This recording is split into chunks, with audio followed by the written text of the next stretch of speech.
Shri Saket Gokhale not present, Shri Subhashish Khuntia. जय जगन्नाथ।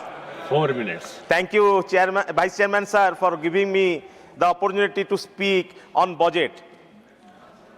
महोदय, उड़ीसा के लोग को उम्मीद थी कि जिस राज्य को नवीन बाबू के नेतृत्व में लगातार आगे बढ़ाने का चल रहा था, वह तथाकथित डबल इंजन सरकार में अधिक गति से प्रगति करेगा। लेकिन आज जो स्थिति दिखाई दे रही है वह बिल्कुल विपरीत है सर। जहां एक इंजन उड़ीसा को आगे ले जा रहा था, वहीं डबल इंजन दोगुनी रफ्तार से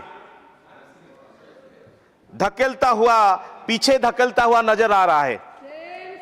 यह उड़ीसा की जनता की आकांक्षा और विश्वास के साथ स्पष्ट विश्वासघातकता है सर। उड़ीसा के लिए इस बजट में मुख्य 3 घोषणाएं की गई है sir. Rare earth corridor, national waterway, turtle eco trail. प्रश्न यह है, क्या ये वास्तव में विकास के प्रतीक है या केवल संसाधनों के सिस्टमेटिक एक्सप्लोटेशन के टूल्स है सर? रेयर अर्थ कॉरिडोर को ट्रांसफॉर्मेशनल बताया जा रहा है, लेकिन सच्चाई यह है कि उड़ीसा ने अपनी खनिज संपदा से देश के इंडस्ट्रियल ग्रोथ को शक्ति दे रही है और बदले में डिस्प्लेसमेंट, पॉल्यूशन और एनवायरमेंटल डिग्रेडेशन झेल रहा है सर।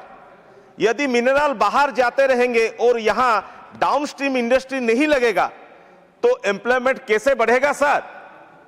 कोल रॉयल्टी 2012 से स्थिर है, 14 वर्ष में एक बार भी संशोधन नहीं हुआ है। इसके कारण उड़ीसा को हर साल महत्वपूर्ण राजस्व नुकसान होता है सर। नेशनल वाटरवे की बात करने से पहले सरकार को हमारे नदियों, विशेषकर महानदी की वास्तव स्थिति को दृष्टि डालना चाहिए। जल विवाद आज भी जारी है सर, जबकि स्थिति ट्रिपल इंजन सरकार की है। छत्तीसगढ़ में वही सरकार, उड़ीसा में वही सरकार और केंद्र में भी वही सरकार है सर। फिर भी उड़ीसा की जनता को कोई राहत नहीं मिल रही है। जब नदी ही संकट में है तो ऐसे अनाउंसमेंट सॉल्यूशन के ज्यादा दिखावा लगता है सर।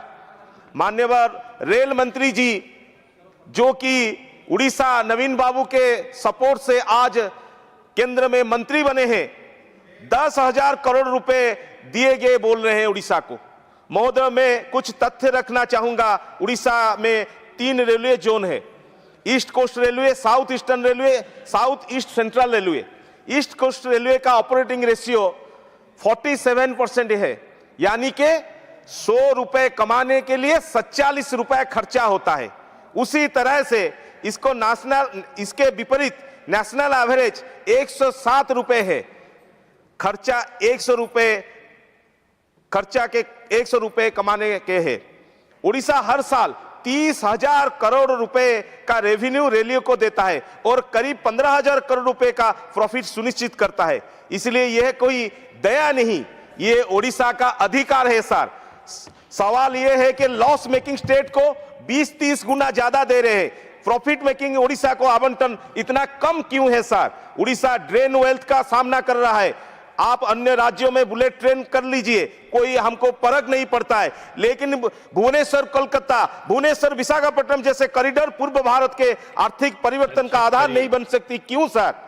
आप फ्राइट कॉरिडोर की बात करते हैं ताकि यहां कोल और मिनरल आसानी से गुजरात चले जाए, लेकिन मैं स्पष्ट कहना चाहता हूं, अब उड़ीसा के लोगों को और मिसलीड नहीं किया जा सकता। सब लोग समझ गए हैं कि डबल इंजन सरकार दिशा नहीं दिखाता है, विनाश के ओर ले जा रहा है। माननीय सभापति महोदय, यह केवल बजट का प्रश्न नहीं है, यह आर्थिक न्याय का प्रश्न है और उड़ीसा स्पेशल स्टेट कैटेगरी के लिए आज भी इंतजार कर रहा है। जय जगन्नाथ, वंदे उत्कल जननी। बहुत धन्यवाद, बहुत अच्छी हिंदी बोली आपने।